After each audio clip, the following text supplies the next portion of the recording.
Hello and welcome back to my channel. Read along with me. We are reading The Power of Your Subconscious Mind. Your subconscious mind as a partner in success. The true inner meaning of success is to be successful at the enterprise of living. A long period of peace, joy, and happiness on this plane may be termed success. The eternal experience of these qualities is the everlasting life spoken of by Jesus. The real thing of life, such as peace, harmony, integrity, security, and happiness, are intangible.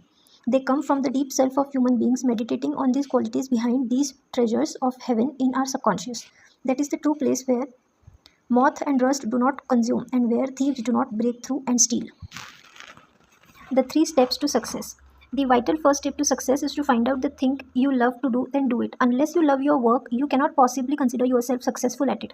Even if all the rest of the world hails you as great success, loving your work you have a deep desire to carry out.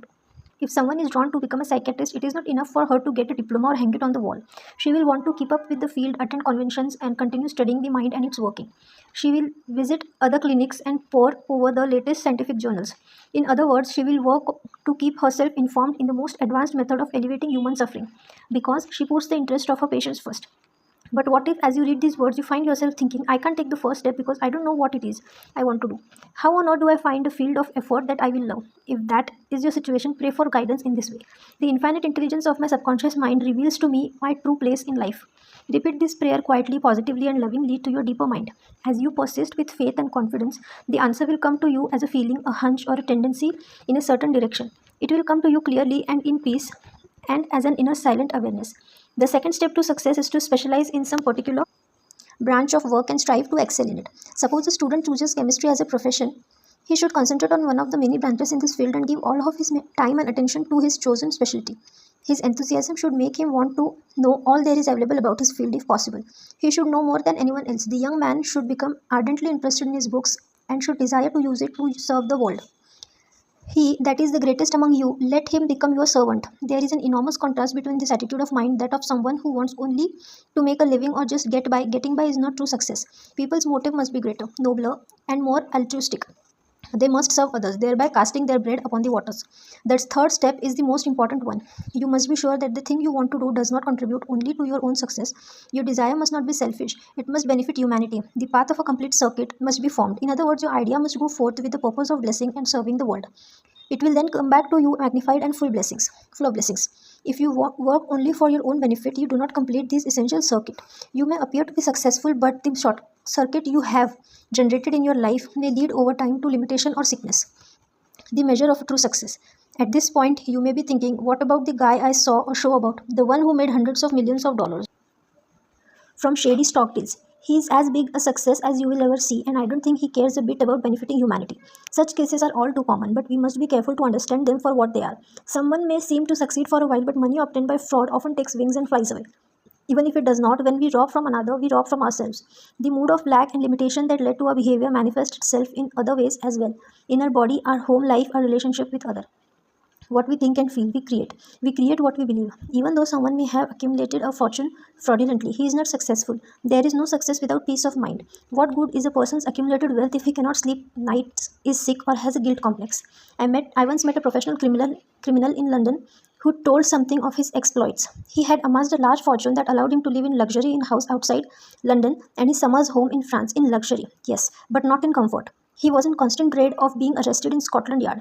He had many inner disorders that were undoubtedly caused by his constant fear and deep-seated guilt complex. He knew he had done wrong. This deep sense of guilt attracted all kinds of troubles to him. Later, I heard that he had voluntarily turned himself to the police and had served a prison sentence. After he released from prison, he sought psychological and spiritual counsel and became transformed. He went on to work and become an honest, law-abiding citizen. He found what he loved to do and was happy. A successful person loves her work and expresses herself fully. Success is contingent upon a higher ideal than the mere accumulation of riches. The person of success is the person who possesses great psychological and spiritual understanding. Many of the great business leaders of today depend upon the correct use of their subconscious mind for their success. They cultivate the ability to see an upcoming project as if it were already complete. Having seen and felt the fulfillment of their prayers, their subconscious minds bring about their realization. If you imagine an objective clearly, you will be provided with the necessities in ways you know not of. through the wonder-working power of your subconscious mind. In considering 3 steps to your success, you must never forget the underlying power of the creative forces of your subconscious mind. This is the energy behind all the steps in any plan of success. Your thought is creative. Thought fused with feeling becomes a subjective faith or belief. And according to your belief, is it done onto you. Once you understand that you possess a mighty force within you that is capable of bringing to pass all your desires, you gain both confidence and a sense of peace. Whatever your field of action may be, you should learn the laws of your subconscious mind. When you know how to apply powers of your mind, and when you are expressing yourself fully and giving of your talents to others, you are on the sure path to true success. If you are about God's business or any part of it, God by his nature is for you, so who can be against you? With this understanding, there is no power in heaven or on earth that can withhold success from you. How he made his dream come true. In Hollywood, I met an actor whose name is probably familiar to every moviegoer or television fan. He confided to me that he had grown up on a small farm in Midwest. His family was just scraping by.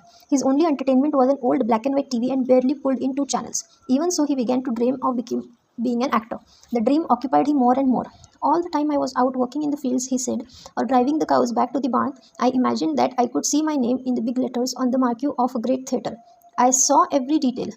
The crowds of fans, the interviewers clamoring to speak to me. I kept this up for years. Finally, I left home. I came to Los Angeles and got work as an extra in the films and TV shows. Before long, I got my first starring role. The night of the premiere, I drove to the theatre and almost fainted. There was my name in lights, there were the crowds and the news reporters. All I had just imagined them as child. He added, I more than anyone understand how the power of sustained imagination can bring success.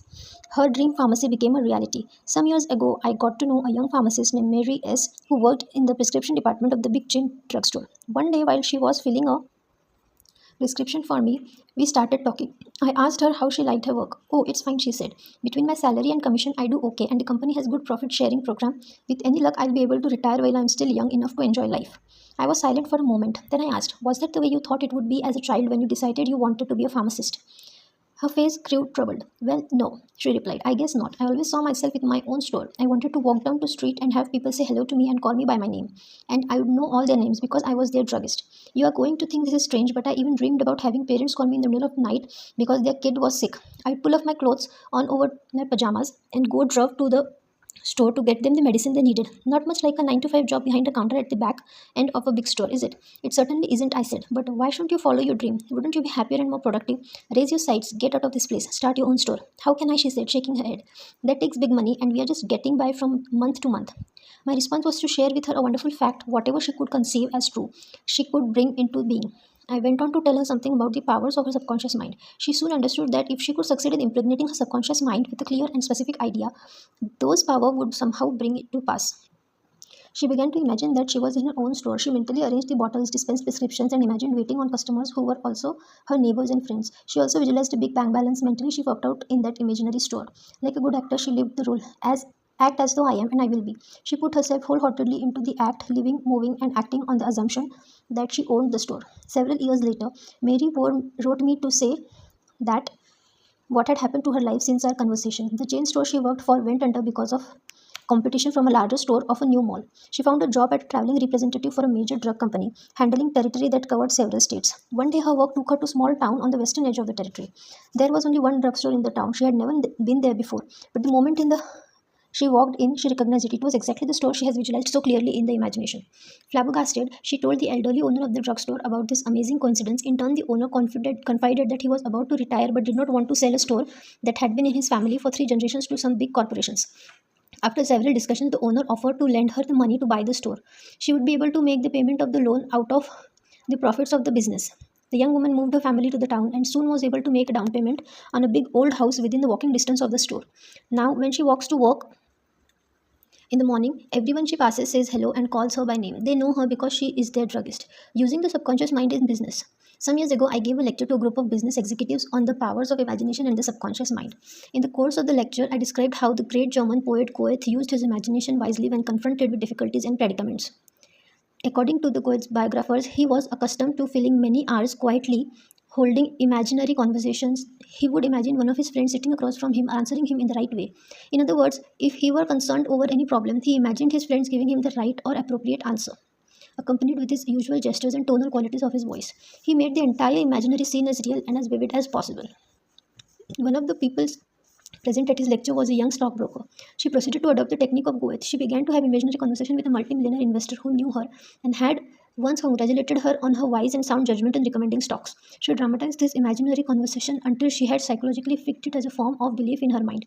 These brokers' inner talking and controlled imagination certainly agreed with her aim, which was to make sound investments for her client. Her main purpose in life was to make money for her client and to see them prosper financially by her wise counsel. She is still using her subconscious mind in her business and she is a brilliant success in her field. She was recently interviewed in an article in a major financial magazine. A boy of 16 turns failure into success. 16-year-old Todd M told me I'm failing everything. I don't know why. I guess I'm just stupid. Maybe I am better drop out.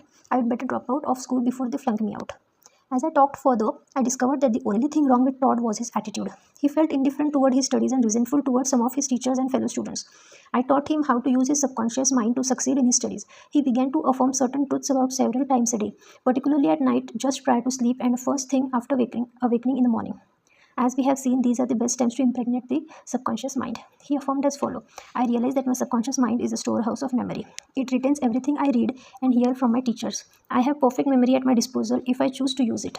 I am the infinite intelligence of my subconscious mind constantly reveals to me everything I need to know on all my examination, whether written or oral. I radiate love and goodwill to all my teachers and fellow students. I sincerely wish for them success and all good things. Todd is now enjoying a great freedom that he has ever known. He is now receiving all A's. He constantly imagines the teachers and his parents congratulating him on his success in his studies. How to become successful in buying and selling. In buying and selling, remember that your conscious mind is the starter and your subconscious mind is the motor. You must start the motor to enable it to perform its work. Your conscious mind awakens the power of your subconscious mind. The first step is conveying your clarified desire, idea, or image to the deeper mind is to relax, immobilize the attention, get still, and be quiet. This quiet, relaxed, and peaceful attitude of mind prevents extraneous matter and false ideas from interfering with your mental absorption of your ideal.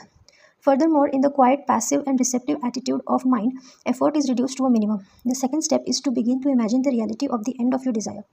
And you desire. For example, you may wish to buy a home. In your relaxed state of mind, you affirm as follows: the infinite intelligence of my subconscious mind is all wise. It reveals to me now the ideal home that meets all my requirements and that I can afford. I am now turning the request over to my subconscious mind. I know it responds according to the nature of my request. I release this request with absolute faith and confidence in the same way that a farmer deposits a seed in the ground, trusting implicitly in law of growth. The answer to your prayer may come from an advertisement in the paper or from a friend. You may be guided directly to a particular home that is exactly what you are seeking. There are many ways in which your prayer may be answered. The principal knowledge in which you may place your confidence is that the answer always comes, provided you trust the working of the deeper mind. Suppose instead of wanting to buy, you want to sell a home, land, or any kind of property. The same approach of trusting the infinite intelligence of your subconscious mind will give you guidance you seek. When I sold my home in Los Angeles, I used the technique that many real estate brokers I have spoken to are now using with remarkable and speedy results. I placed a sign on the lawn in front of the home that read for sale by owner. That night, as I was going to sleep, I asked myself, suppose you find a buyer for the house. What will you do next? The answer was, I will take down the for sale sign and throw it in the garbage. Against the inner screen of my mind, I projected a detailed scenario. I took the hold of the sign, pulled it up from the ground, and placed it on my shoulder and carried it to the trash cans at the back of the house. As I threw it in the garbage, I said, thanks for your help, but I don't need you anymore. I went to sleep feeling like the deeper inner satisfaction of knowing that it was finished.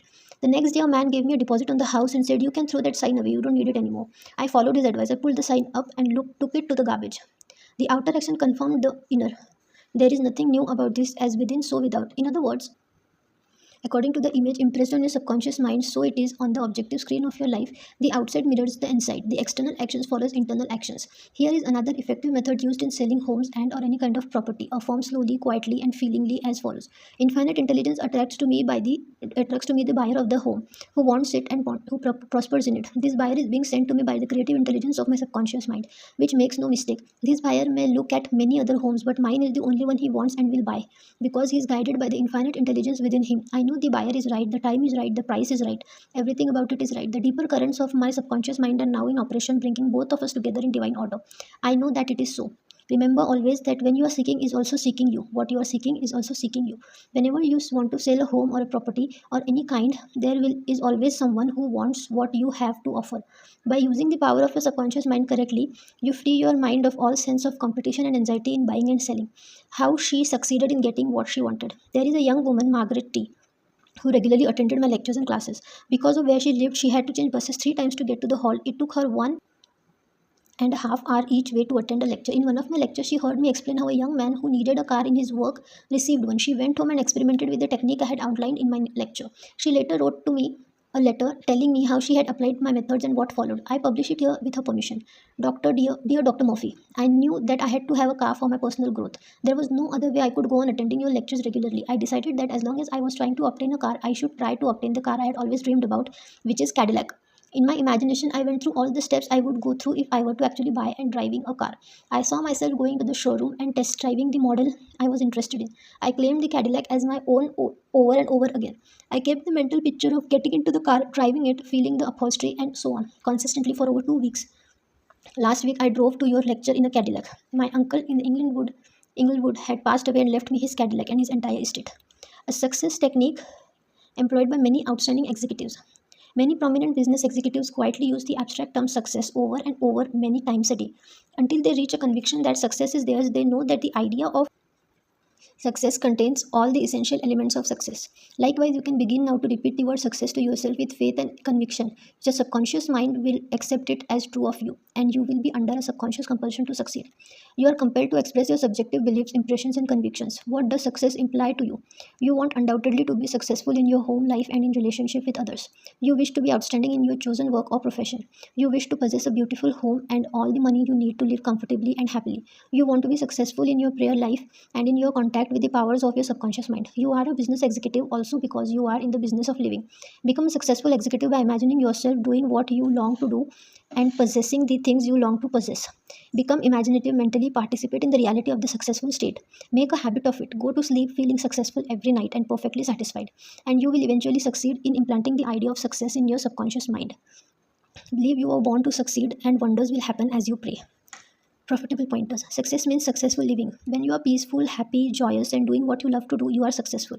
Find out what you love to do, then do it. If you don't know your true expression, ask for guidance and the lead will come. Specialize in your particular field and try to know more about it than anyone else.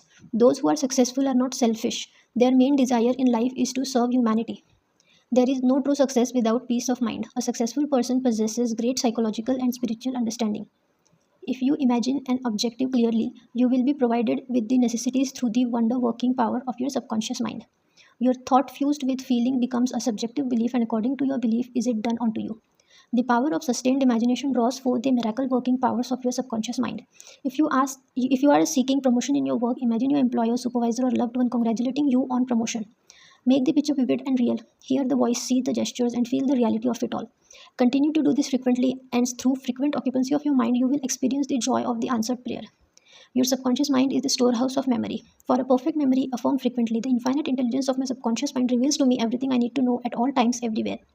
If you wish to sell a home or property of any kind, affirm slowly, quietly, and feelingly as follows. Infinite intelligence attracts to me the buyer of this house or property who wants it and who prospers in it. Sustain that awareness, and the deeper currents of your subconscious mind will bring it in to pass. The idea of success contains all the elements of success. Repeat the word success to yourself frequently with faith and conviction, and you will be under a subconscious compulsion to succeed. This is all for today on Read Along with Me. Bye.